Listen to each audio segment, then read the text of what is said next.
సత్యసింధు మేధో మదన కార్యక్రమానికి స్వాగతం. కాజువల్ బాడీ నుంచి కారణ శరీరం అహవన్ 2 ఉంటాయి. ఇట్ ఈస్ కాల్డ్ దిగ్బంధనం in the mental plane. Beta స్టేట్లో ఉంటాం, థీటా లెవెల్కి వెళ్ళాలి. అక్కడి నుంచి మీరు ఏది ప్రసరించండి అది త్రూ మీ మనోమయ కోశం నుంచి బయటకు వస్తుంది. కేవలం మనిషి నడకను బట్టి వీళ్ళకి ఎలాంటి రోగం వస్తుందని చెప్పే ఒక విద్య ఉంది. ఛాయాపురుష విద్య అంటే దాన్ని ఆవహించుకోవడం అన్నమాట.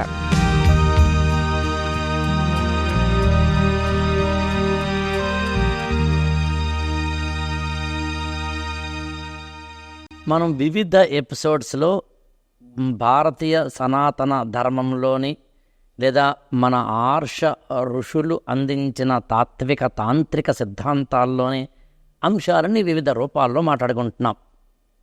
అందులో అనేకమైనవి కోశాల గురించి కావచ్చు, షట్చక్రాల గురించి కావచ్చు, కుండలని శక్తి గురించి కావచ్చు, ఇతర అనేకమైన అంశాలు. ఈ ఎపిసోడ్లో బహుశా నాకు తెలిసి ఎవరూ మాట్లాడలేని, అంతగా అర్థం కాని, ప్రహేళికగా అనిపించే ఒక టాపిక్. దాని పేరు దిగ్బంధనం లేదా దిగ్బంధం. అదంటే ఏంటి, దాన్ని తెలుసుకుంటే వచ్చే ఒక శక్తి ఏంటి, దాని వెనకాల ఉన్న మంత్రాలతోటి కూడిన యుక్తి ఏంటి, ఇవి తెలుసుకునే ప్రయత్నం చేద్దాం. స్పిరిచువల్ సైంటిస్ట్ ఇట్లాంటి వాటిల్లో అటు సైన్స్ని ఇటు స్పిరిచువాలిటీని రెండింటిని సమ్మిళితం చేస్తూ చెప్పగలిగిన అరుదైన వ్యక్తి సత్యసింధూజ గారితోటి మాట్లాడదాం. నమస్కారం అండి. నమస్తే. నేను దిగ్బంధం లేదా దిగ్బంధనం ఈ పదం వాడాను. కొంతవరకు సైకాలజీలోనూ, మంత్రశాస్త్రాల్లోనూ, తాంత్రికతలోనూ, లేకపోతే కనుక ఇతరత్ర అంశాలలోనూ ఈ పదం వాడతాం. ఈవెన్ ప్రాణాయామంలో కూడా కుంభక రేచక పూరకాల దగ్గర వాడతాం. మీరు దీనికి ఇస్తున్న కోణం ఏంటి? శారీరక దిగ్బంధనాది మామూలు మనం వాడే పదాలు. ప్రాణాయామాలు శరీరాన్ని పటిష్టంగా ఉంచే దిగ్బంధనం. నేను మాట్లాడేది ప్లేన్స్ కాన్షియస్నెస్ దిగ్బంధనం. అంటే మన మనసు దేనికైతే లగ్నకృతం అవ్వాలో అది మన గురువుల దగ్గర నుంచి వీళ్ళు ఇలా అయితే బాగుంటుంది అని చెప్పి మనల్ని తెలియకుండా ఒక దాంట్లో పెట్టి మనం నడిపించే ఒక అద్భుతమైన దివ్యశక్తి దిగ్బంధన. ఇది ఋగ్వేదంలో ఉంది, అన్ని సూక్తాల్లోనూ ఉంటుందండి. ఇది లేకుండా మనిషి లేడు.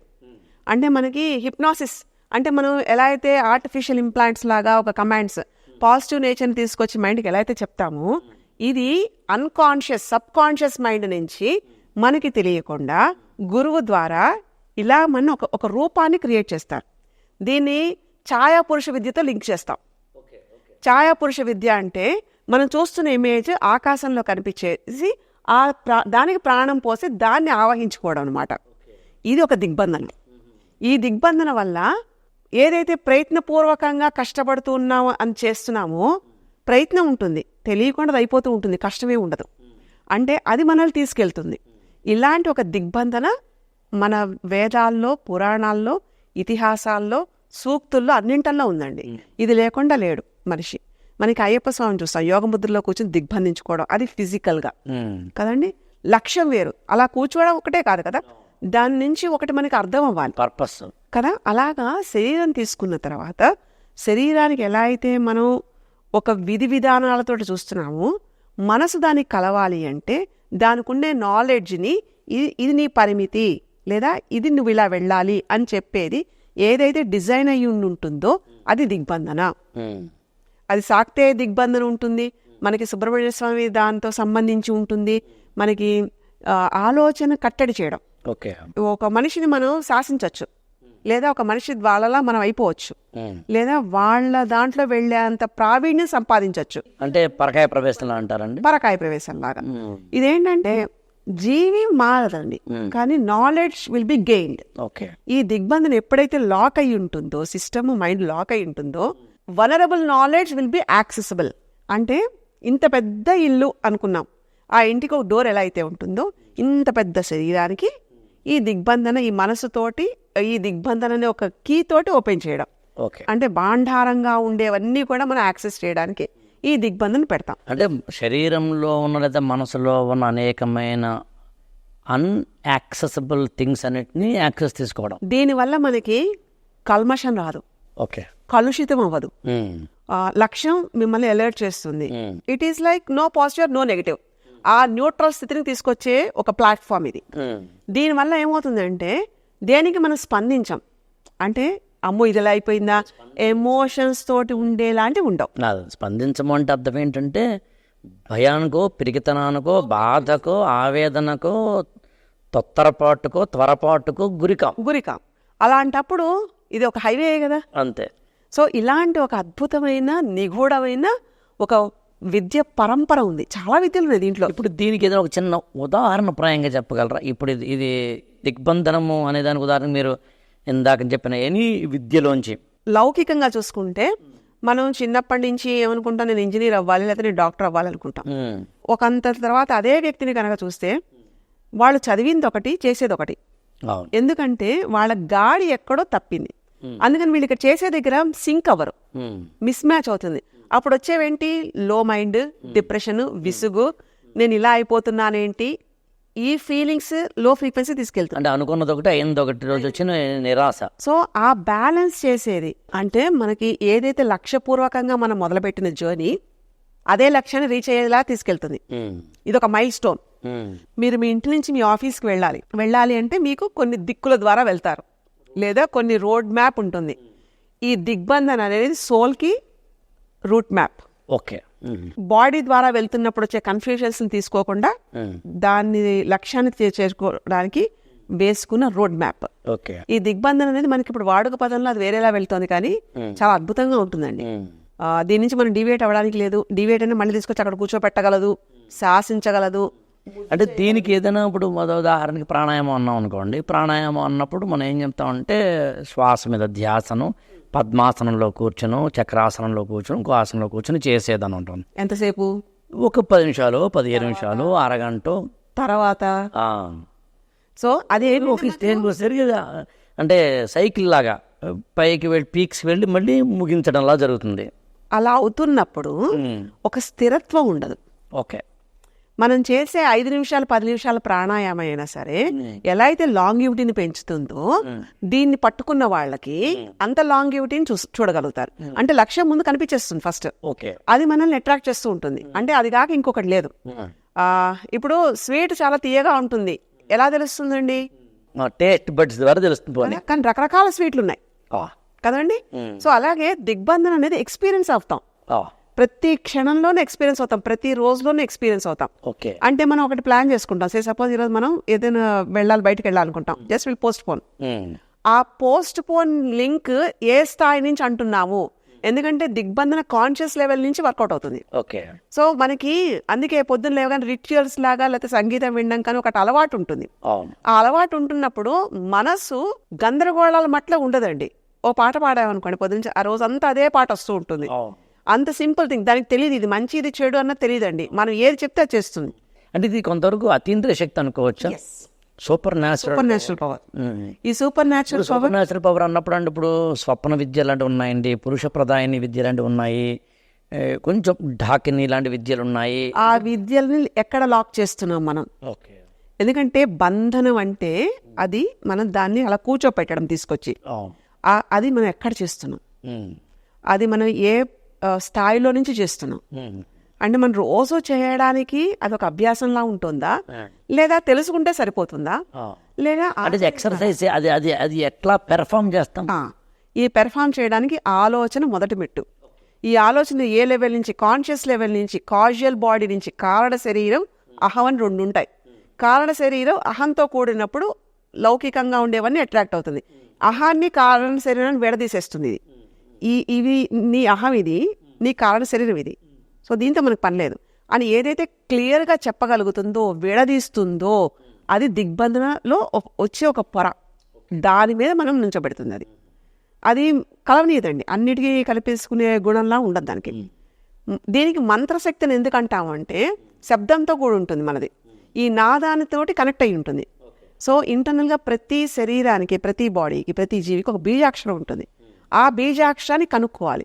ఆ కనుక్కున్న దానికి మంత్రపూర్వకంగా దీనికి అనుష్ఠాన పద్ధతిలో చేసేస్తారు. ఈ బీజాక్షరాన్ని ఎట్లా కనుక్కుంటారు? చాలా పద్ధతులు ఉన్నాయండి. మామూలుగా మనకైతే బ్లడ్ టైప్స్ని బట్టి కూడా చెప్తున్నారు. ఓ సో మనకి 16 ఏవైతే మంత్రాలు లాంటివి ఉన్నాయో, షోడశి మంత్రం అనుకోండి, రుద్ర మంత్రాలు ఏవి తీసుకున్నా కానీ వాటిల్లో ఇలాంటిది ఒకటి ఉంటుంది. ఈవెన్ మనకి ఆంజనేయ స్వామి మంత్రం ది అనేది, ఈవెన్ అది మనకి గాయత్రి మంత్రంలో కూడా ఉంటుంది. ది అనే అక్షరం ఉన్న వాళ్ళు టాప్ లీడర్స్. ఓకే, ధీమహి అంటుంటాం. సో ఆ టాప్ లీడర్స్కి వాళ్ళకి ఎలా ఉంటుందంటే ధైర్యము, శౌర్యం, ఇవన్నీ వాళ్ళ exhibitive qualities okay, built by inner mind. Inner mind is on the Digbandhana platform. That platform is like in the regular way. Okay. అంటే వాళ్ళ లక్ష్యాన్ని, వాళ్ళ దాన్ని ఛేదించుకుంటూ వెళ్తుంది. ధీ అనేది ఒక బీజాక్షరం, బీజాక్షరం. అలాంటి వాళ్ళు టాప్ లీడర్స్. పేర్లో ఉండడం కాదు. కాదు కాదు అలాంటిది మనకి అంటే ఒకటి విన్నాం అనుకోండి, ఒక చిన్న ప్రాబ్లం వచ్చింది, ఆ ప్రాబ్లం అందరూ బాధపడుతున్నప్పుడు అలా కాదు, this is what it should be done అని ఎవరైతే అక్కడ అలర్ట్ చేస్తారో వాడు లీడర్ అంటాం. అదే అంటే పేర్లో ధీరుభాయ్ అంబానీలో ధీ ఉంది కదా అని ఆ ధీ కాదు. కాదు కాదు కాదు కాదు కాదు బీజాక్షర మంత్రాలు, బీజాక్షర సౌండ్స్. వాళ్ళు అధిదేవతల్ని కలిగి ఉండడము జరుగుతుంది కదా. ఆ అధిదేవత మనకి ఈ జ్యోతిషంలో ఉంటుందండి. లగ్నాధిపతులు ఎలా ఉంటారు, నక్షత్రాధిపతి, రాస్యాధిపతి, వాళ్ళు ఎలాంటి దాంట్లో కలుస్తున్నారు, వాళ్ళల్లో ఉండే హౌసెస్లో ఎలాంటి బలాల్లో ఉన్నారు, ఇదంతా కూడా మనకి జ్యోతిష శాస్త్రం చెప్తుంది. దాని ప్రకారం కనుక్కుంటారు దీన్ని. అలా కనుక్కొని చేసేవాళ్ళు. ఎందుకంటే ఇప్పుడంటే మనకి ఇంత మెడికల్ సిస్టమ్ ఉంది, అప్పుడైతే ఇంత తెలిసేది కాదండి, ప్రూవింగ్ కూడా ఉండేది కాదు. కేవలం మనిషి నడకను బట్టి వీళ్ళకి ఎలాంటి రోగం వస్తుందని చెప్పే ఒక విద్య ఉంది. అది దిగ్బంధంలోకి వస్తుంది. వీళ్ళు వంకరగా నడుస్తుంటే ఇలా ఉంటారు, వాళ్ళ సిస్టమ్ ఇలా ఉంది, వాళ్ళ నర్వల్ కాంపిటీషన్ సరిగ్గా లేదు, లేదా వాళ్ళు ఎక్కువ లోడ్ తీసుకుంటున్నారు, మానసికంగా ఎక్కువ వెళ్తున్నారు, అది వాళ్ళు ఇలా చెయ్యాలి అని చిన్న చిన్న చిట్కాల్లాగా డివైడ్ చేశారు దీన్ని. Okay okay. సో అలాగా చిట్టి తంత్రాలను బయలుదేరాయి. చిట్టి తంత్రం అంటే చప్పిడి మంత్రం, లేదా తేలుకుట్టిన మంత్రం, ఇలాంటివన్నీ కూడా ఆ దిగ్బంధంలో వస్తాయి. మనకి జాండీస్ వచ్చింది, గడ్డికి మంత్రం వేసి లివర్ దాని మీద రాస్తే పోయేదండి జాండీస్. దానికి దీనికి ఏం సంబంధం ఉంది అంటే మెడికల్గా మనం కనుక సైంటిఫిక్గా ప్రూఫ్ మనం చూస్తే, ఒకటి అది మనకి చేస్తోంది అనే నమ్మకం first thing, placebo effect, right. And అది మనకి లోపల డైజెస్ట్ అవ్వాలి ఆ థాట్. సో బలంగా నమ్మాలి. ఆ నమ్మడం ఏదైతే ఉంటుందో అది ఈ దిగ్బంధన తీసుకెళ్తుంది అక్కడికి. ఇట్స్ నథింగ్ బట్ ఒక అమృత తత్వాన్ని బోధిస్తుంది ఈ దిగ్బంధన అనేది. నువ్వు ఇలా చేస్తే ఇలా తగ్గుతుంది, ఇది చేయి ఫస్ట్, అంతే. దాంతో అవతల వాళ్ళు చేస్తున్న హీలర్కు ఉండే వాక్ శుద్ధి వల్ల, స్పర్శ శుద్ధి వల్ల, ఈ టచ్ వల్ల తగ్గిపోయేవి. అంటే ఈ తగ్గడం అనేది నమ్మకంలో ఉందా, లేకపోతే మంత్రంలో ఉందా, లేకపోతే ఆ దిగ్బంధంలో ఉందా, దేనిలో ఉంది? దిగ్బంధన నుంచి మంత్రం వచ్చింది, మంత్రంతో దిగ్బంధన చేస్తాం. దిగ్బంధన ఇస్ ఏ ప్లాట్ఫామ్. సో వాటి రీచ్ అవ్వడానికి సౌండ్ ఎనర్జీ లేదా మన vibration energy, and at the same time universe లో సహజంగా ఉండి తిరిగి మొలకెత్తేలాగా, అంటే ఎక్కడైతే చావు లేకుండా ఉన్న దాన్ని తీసి మనం ఉపయోగిస్తామో దాని యొక్క ప్రాణశక్తి మనలోకి ఎంటర్ అవుతుంది. అంటే ఒక విధంగా చెప్పాలి అంటే ఇది పైకి కనిపిస్తున్నట్టుగా ఏదో ఇందాక మీరు చెప్పినట్టుగా ఒక మంత్రము, గడ్డిపోచ, దాంతో లివర్ మీద, కాలేయం మీద రాయడము అనేది ఫిజికల్గా మనకి కనిపిస్తున్న ఒక ప్రక్రియ. దాని వెనకాల అధిమానస శక్తికి సంబంధించి ఒక బలమైన నమ్మకం చేసేవారికో, చేయిస్తున్న వారికో, చేసుకుంటున్న వారికో. ఈ మూడు కాకుండా ఇంకా తీవ్రమైనది ఏంటంటే దీని వెనకాల ఒక మంత్రము, దాంతోపాటు ఒక ఏమంటామంటే ఒక ఖచ్చితంగా ఒక వైబ్రేషను, సౌండ్ వైబ్రేషను, దాంతో షట్చక్రాలకు సంబంధించి వెన్నుపాములో ఉండే ఆ మూలాధారము, దానిపైన ఉన్న స్వాదిష్టాన, ఆ పైన ఉన్న మణిపూర. ఇప్పుడు మీరు కాలేయం అనే పదం వాడారు, కొంతవరకు మణిపూర చక్రానికి సంబంధించి ఉండాలి. అక్కడ నుంచి ఆ మణిపూర చక్రాన్ని ప్రచోదనం చేయడము అనేది మంత్రశక్తిలో ఉంది అనే ఒకనొక అంశాన్ని కనుక మనం అర్థం చేసుకుంటే అప్పుడు దీని వెనకాల ఉన్న మర్మం అర్థం అవుతుంది. ఇప్పుడు మనమే ఉన్నామండి, జనరల్గా మనకి ఏదైనా కొంచెం ఇబ్బందిగా ఉంది, లేదా మన ఫలానా ఒక మెంటరింగ్ అంటాం, వాళ్ళకి కాల్ చేసి ఇలా ఉందండి అని చెప్తాం. ఓకే, ఆ చెప్పే స్థాయి వాళ్ళు ఆ సందర్భంలో ఎలా ఉంటారో మనకు తెలియదు, అంటే ఏ స్థాయి నుంచి చెప్తున్నారో తెలియదు. కానీ మనకు వచ్చేటప్పటికి అది మనకు వర్కౌట్ అవ్వాలి. మనకి చాలా మంది వాళ్ళు చెప్పారు కానీ వర్కౌట్ అవ్వట్లేదు, ఇలా చెప్తారు. ప్రాబ్లం వాళ్ళది కాదండి, మనది. ఎందుకంటే యూనివర్స్ నుంచి ఒక సిగ్నల్ వస్తున్నప్పుడు ఆ సిగ్నల్కి తగ్గట్టుగా నువ్వు దాన్ని ట్యూన్ అవుతున్నావా లేదా, ఆ ట్యూన్ అయ్యే ప్లాట్ఫామ్ ఏదైతే ఉంటుందో ఇట్ ఈస్ కాల్డ్ దిగ్బంధనం ఇన్ ద మెంటల్ ప్లేన్. అంటే వైఫై మనం ఆన్ చేసుకోవాలి. మనం చేసుకోకుండా అది పని చేయట్లేదే కాదు కదా. దాని తర్వాత అది మనకి సింక్ అయిందా లేదా, మనకు అది అర్థమవుతోందా లేదా, అంటే స్పష్టంగా ఉందా లేదా అన్నది మన సిమ్టమ్స్ ద్వారాను లేదా మనకు పడుతున్న ఇబ్బందులు ఒక్కొక్కటి దానంతట అది ముడి విప్పడం ద్వారాను క్లియర్గా అర్థమైపోతుంది. అంత పవర్ఫుల్ ఇది. అంటే శివుడి దగ్గర త్రిశూలం ఎలా ఉంటుంది, అమ్మవారి దగ్గర ఎలా ఉంటుంది, ఈ చంద్రవంక, ఈ నాగ, ఇవన్నీ సింబాలిజమ్స్ ఆఫ్ ఆల్ దట్. అంటే ఇవన్నీ ఉంటేనే శివుడికి కూడా దిగ్బంధన అంటే ఆభరణం. ఆ ఆభరణాలు ఎలా ఉంటాయి అంటే అది ఎలాంటిదైనా ఛేదించగల శక్తిని పొంది ఉంటాయి. అలాంటిది మనిషికి దిగ్బంధన అనేది ఒక ఆభరణం. ఈ ఆభరణంతో ఏదైనా చేయొచ్చు. అప్పుడు ఈ విద్య పరంపరలో నేర్చుకుంటున్న విద్యలకి ఒక సానుకూలత వాతావరణం లాంటి ప్లాట్ఫామ్ ఆ ద్వారం గుండా బయటకు వస్తాయి. ఇది ఎప్పుడు అవుతుంది అంటే ఇంకొకరు చేస్తున్నప్పుడు కర్మ ఎక్స్చేంజ్ అంటాం. అంటే మనం 6 నెలలు సహవాసం చేస్తే వాళ్ళు వీళ్ళు అవుతారంటాం కదా. అలాగా ఏ పని చేసినా చేయడం మనకు వస్తుందా లేదా మనం ఇలా ఉంటాం కదా, అలా అక్కర్లేకుండా ఈ దిగ్బంధం అనేది దాని గురించి తెలుసుకుంటే అలాంటివన్నీ మినిమైజ్ అయిపోతాయి. ఇంత అద్భుతంగా ఉంటుంది. ఇది లేకుండా మన ఇప్పుడు ఈ దిగ్బంధానికి సంబంధించి ఋగ్వేదంలో కానీ లేకపోతే వివిధ సూక్తాల్లో కానీ చాలా బలంగా చెప్పడం జరిగింది. ఇది తాంత్రికతలోకి వస్తుందంటారా లేకపోతే వైదిక పరమైన వాటిలోకి వస్తుందంటారా? అసలు వైదిక తాంత్రికత ఒకటే అంటారా? నాకు తెలిసి ఉద్దేశం మంచిది అవ్వాలి, అంటే వేరే జీవికి హామ్ లేకుండా ఉండే ఏదైనా సరే ఎలాంటి మంత్రమైనా తంత్రయుక్తంగా యుక్తిగా చేస్తేనే అది వర్కౌట్ అవుతుంది. అంటే అక్కడ స్థిరంగా నిన్ను కూర్చోబెట్టాలి. ఆ కూర్చోబెట్టేది వైదిక పరంగా it is a slow process but longevity ఉంటుంది. అంటే సాత్వికంగా, అంటే మనం చూడండి వామాచారం కౌళాచారం ఇవన్నీ కూడా అంటాం. రౌద్రీకరంగా మనం వశం చేసుకోకూడదు, అది మనల్ని వరించాలి. ఇవన్నీ సాత్విక పద్ధతుల్లో మాత్రమే సాధ్యమవుతాయి. ఇంకోటి వీటిని ఇలాంటి నాలెడ్జ్ మీకు నెక్స్ట్ జన్మలకు కూడా క్యారీ అవుతుంది. ఏదైనా మనం పట్టుకెళ్తున్నాము అంటే ఈ నాలెడ్జ్ ఒక్కటే ఉంటుంది మనతోటి, నథింగ్ ఇస్ దేర్. ఇలాంటి నాలెడ్జ్ కావాల్సినవన్నీ కూడా ఈ ప్రీ టూల్స్ అంటాం.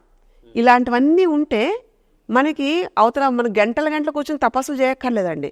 ఆ క్షణం ఆ ప్లేన్లోనికి వెళ్తే 100 సార్లు చెప్పక్కర్లేదు, ఒక్కసారి చెప్తే వర్కౌట్ అయిపోతుంది. ఇప్పుడు మీరు జన్మలు అన్నారు కదా, మన పూర్వజన్మలు ఏమేమి ఇప్పటికే అనుభవించి ఇక్కడ దాకా వచ్చాము అని తెలుసుకోవచ్చా?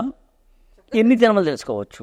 నాకు తెలిసి మన లీనియేజ్ మొత్తం ఒక 20 వరకు తెలుసుకోవచ్చు అండి. 20 జన్మల వెనక్కి ముందుకి. ఎందుకంటే టైం లైన్లో ట్రావెల్ చేస్తున్నప్పుడు you're only the observer, not absorber. So observe చేస్తున్నప్పుడు ఈ స్థితిగతులే ఎవరికైనా అవే 9 ప్లానెట్స్, ఎవరికైనా ఈ 7 రోజులే. ఇలాగా మినిమైజ్ చేసేయండి, సింప్లిఫై చేసినప్పుడు ఈజీగా అర్థమవుతుంది. అప్పుడు మీకు ఇన్విజిబుల్ వాటివి కనిపించడం మొదలవుతాయి. మీరే ఉంటారు, but me conscious will take the information, అది తీసుకొస్తుంది. ఆ ఇన్ఫర్మేషన్ నెక్స్ట్ ఎలా ఉంటుంది అంతెందుకు జన్మల వరకు అక్కర్లా, ఎవరెవరు కలుస్తాం మనం, ఎలా ఉంటుంది మనదన్నది కూడా తెలుస్తుందండి. ఫ్యూచర్, పాస్ట్, ఆ రెండు నీకు పర్వాలేదు అనుకున్నప్పుడు ఇప్పుడు జన్మల యొక్క ఆ ముడిని విప్పడం, ఆ దిగ్బంధనం విప్పడం, whatever you name it, దాన్ని ఏ నాడి ద్వారా జరుగుతుందండి? ధనంజయ నాడి ద్వారా. ఎందుకంటే అదొక్కటే మనకి ఇన్ఫర్మేషన్ అంతా ఇస్తూ ఉంటుంది, దానికి చావులేదు. ఎందుకంటే అది బాడీ వెళ్ళిపోయినా అది ఇట్ క్యారీస్. సో అది దానికి చావులేదు, అది నిరంతరప్రాయంగా ప్రవహిస్తూనే ఉంటుందండి, అది సెలెక్ట్ చేసుకుంటూనే ఉంటుంది. చావు ఇది పుట్టుకల మధ్య ఒక ప్రపంచం ఉంది. ఆ ప్రపంచం యొక్క ప్రాణశక్తి ధనంజయ నాడి. ఈ ధనంజయ నాడి ఎప్పుడు పెరనియల్ ఒక గంగా ప్రవాహంలో పారుతూనే ఉంటుంది. సో దాని నుంచి మనం ఆ యాక్సెసిబిలిటీ ఉన్నప్పుడు పాస్ట్లోనూ చూడొచ్చు, ఫ్యూచర్లోనూ చూడొచ్చు. దానికి ఒకటే ఒక కండిషన్, నువ్వు ప్రెసెంట్లో ఉన్నావా లేదా. అంటే నేను పాస్ట్ని ఊహించుకోవడం లేదా ఫ్యూచర్ని ఎక్స్పెక్ట్ చేయడం లాంటివి ఉండకూడదు. ఆ వాస్తవికతని తెలుసుకునేంత ప్రయత్నం మనం చేయగలిగితే you can decode what ever it is. ఇప్పుడు ఈ నాడీ శాస్త్రము, నాడికి సంబంధించింది ఇది ఒకటేనా అండి, వేరువేరా? నాడి శాస్త్రంలో ఇదొక నాడి, ఇదొక సూక్ష్మమైన గుప్తమైన నాడి. మనకి వెళ్ళిపోతున్నప్పుడు కానీ ఒకసారి కళ పెరుగుతుందండి, చావు కళ అంటాం. ప్రేత కళ వేరు, చావు కళ. చావు కళ అంటే వెళ్ళిపోతున్నప్పుడు ఆరిపోయే దీపానికి వెలుగు ఎక్కువ. ఆ వెలుగు ఎందుకంటే ఈ ధనంజయ నాడి. అంటే ఒకసారి వీళ్ళంతా బాగానే ఉన్నారు, ఇంక అయిపోయింది, బాగానే హ్యాపీగా ఉంటారు అనుకున్నప్పుడు జస్ట్ సింపుల్గా దే స్లిప్ ఆఫ్, అలాగా ఒకటి ఉంటుందండి. అదే ధనంజయ నాడి మన అలర్ట్ చేస్తుంది, నీ టైం దగ్గర అవుతుంది, నువ్వు ఎలా ఉంటున్నావు అని మనకి తరచి మనల్ని చూపిస్తుంది. మనకి నువ్వు ఇలా ఒప్పుకున్నావు, అక్కడ మన అకౌంట్ ఒకటి సెటిల్ చేసుకోవాలి, so be aware of that. అని గుర్తు చేయడానికి చిన్న చిన్న సంఘటనలతో చిన్న చిన్న ఇబ్బందులు అంటే పెడుతూ ఉంటుంది. ఓకే ఓకే అంటే కొంచెం పచ్చిగా చెప్పాలి, ధైర్యంగా వినాలి అంటే మరణాన్ని ముందే ఊహించవచ్చు. ఎంతమంది లేరండి అలా చేసిన వాళ్ళు. ఈ పుణ్యభూమిలో పడ్డ ప్రతి వాళ్ళు, ఇలాంటి శాస్త్రాలను వాళ్ళ ప్రతి వాళ్ళకి వాళ్ళది వాళ్ళు చూసుకుని వస్తానాగు అని చెప్పి సర్దుకుని వెళ్ళారు.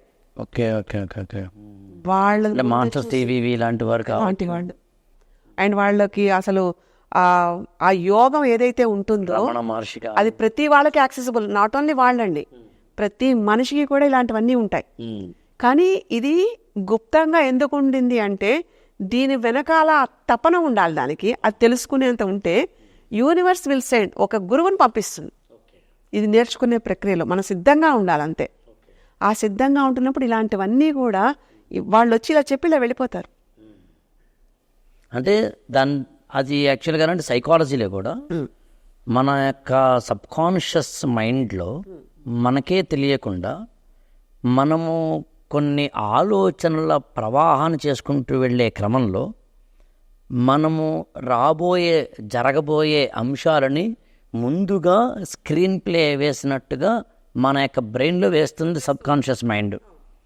ఆ సబ్కాన్షియస్ మైండ్నే మనం మామూలుగా అయితే కనుక స్వప్నావస్థ అంటుంటాం మన యొక్క వేదాంతంలో కానీ వాటిలో కానీ. స్వప్నావస్థ, దానికన్నా ఇంకొంచెం ముందుకు వెళ్తే కనుక సుషుప్తావస్థ, అక్కడి నుంచి తురియావస్థ. ఇట్లా ఇప్పుడు ఈ టైప్ ఆఫ్ దిగ్బంధము అనేదాన్ని ఒక వ్యక్తి సాధించుకోవాలి అంటే ఇందాక మీరు చెప్పారు యాక్చువల్గా ప్యూరిఫికేషన్ ఆఫ్ ద మైండ్ ఒకటి, దాంతోపాటు ఏమైనా నిత్య కర్మలు ఏమైనా చేయాలా అంటే ఉదయం నుంచి రాత్రి వరకు ఇదిగో ఈ పనులు చేయాలి, ఏదో జపం చేయాలో లేకపోతే మంత్రం చదవాలో అంతే అక్కర్లేదండి. జపాలు తపాలు చేసుకుంటూ ఇలా చేసే అంత దాంట్లో మనం లేం. ఇంకొకటి ఇలాంటి యోగం ఒకటి ఉంది అని తెలుసుకోవడం ఒక ఎత్తు, దానికి కనెక్ట్ అవ్వాలి అంటే దానికి రెండు కావాలండి. ఒకటి సేవ, ఎలాంటిదైనా సరే. అంటే అక్కడ ఎవరేమనుకుంటారు అనుకునే మీమాంసలు లేకుండా you can whenever like you are in the place to judge. అంటే అది అబ్జర్వింగ్ వితౌట్ జడ్జిమెంట్. ఆ స్థాయిలో ఉంటున్నప్పుడు ఇది మనకి అర్హత ఉంటుంది. దీనికి కావాల్సింది ఏముంటుందండి? సత్యం అనే మార్గాన్ని పట్టుకోవడం కదండి. ఇది నా వల్ల కాదండి, ఇది ఇలా ఇంతవరకే అవుతుందని చెప్పడం తప్పలేదు. అవతల వాళ్ళు నీకేదో మభ్యపెట్టే దాంట్లో వెళ్ళేటప్పుడు ఈ లో లెవెల్లో ఉండే అరిషడ్ వర్గాలన్నీ మనం పట్టుకుంటాయి. ఇవి దాటడం అంతే.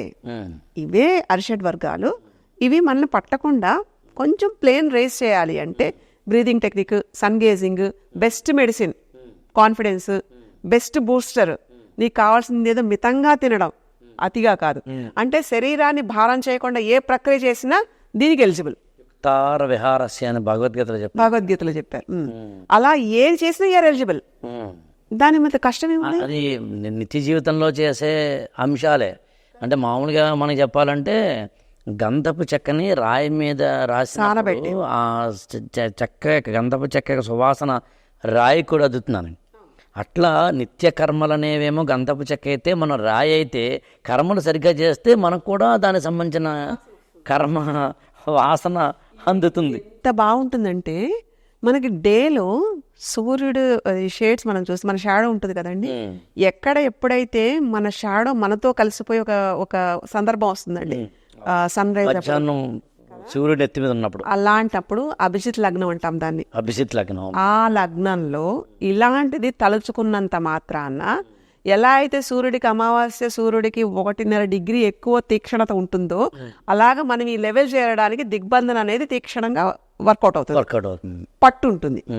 అప్పుడు దాన్ని మనం ఇంప్లిమెంట్ చేయొచ్చు. తెలియకుండా మనకి అనుభవంలోకి వస్తుంది. నేను అనుకోలేదే, భలే వచ్చిందే ఇలా అనుకుంటాం. కానీ అంత చిన్నగా సర్ప్రైజులతో వస్తాయి ఇలాంటివన్నీ. అంతకుమించి ఇంకేం కావాలి? అంతకుమించి వాడాలి కదా. అది ఉంది అని కాదు, you have to use it. అది పర్పస్ఫుల్గా 10 మందికి ఉపయోగపడేలా వాడాలి. అది వాడిన తర్వాత ఆ ఫలితం ఏదైతే ఉంటుందో వాళ్ళని ఆ స్టెప్కి తీసుకెళ్లేలాగా you should be there, educating them. ఇలాంటి విద్యలు ఉన్నాయని కాదండి, చెప్పాల్సినవి కొన్ని చెప్పాలి, ఆచరించాలి. ఆచరిస్తే వాటి యొక్క ప్రయోగం వల్ల వచ్చే ఫలితాలు అనంతం. అప్పుడు ఈ బాధతో ఏదైతే ఉందో ఈ ప్రపంచంలోది అంతా కొంచెం నార్మల్ అవుతుంది. ఎందుకంటే భయం తగ్గుతుంది. ఆ భయంతో మనం ముడుచుకుపోతున్నాం. ఎప్పుడో అక్కడెక్కడో దూరంగా భయం ఉన్నది, ఇక్కడే ముడుచుకుపోతే ఎలా? వచ్చినప్పుడు ఫేస్ చేసేలాంత ధైర్యంతో మనం ఉండాలి.